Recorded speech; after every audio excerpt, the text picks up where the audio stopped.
بسم اللہ الرحمن الرحیم۔ السلام علیکم ورحمۃ اللہ وبرکاتہ۔ ناظرین گرامی، سونے سے پہلے دم کرنا۔ حضرت عائشہ رضی اللہ تعالیٰ عنہا نے بیان کیا کہ رسول اللہ صلی اللہ علیہ وسلم جب اپنے بستر پر آرام فرمانے کے لیے لیٹتے تو اپنے دونوں ہتھیلیوں پر قل هو اللہ احد، یہ پورا سورت، اور قل اعوذ برب الفلق اور قل اعوذ برب الناس، یہ دونوں سورتیں سب پڑھ کر دم کرتے۔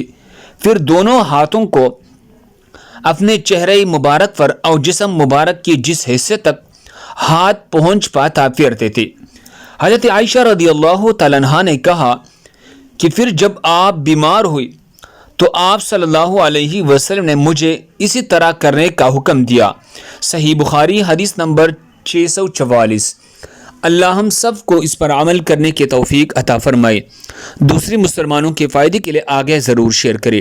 مزید خوبصورت دعاؤں کے لیے ہمارے چینل کو سبسکرائب کرے۔ جزاکم اللہ۔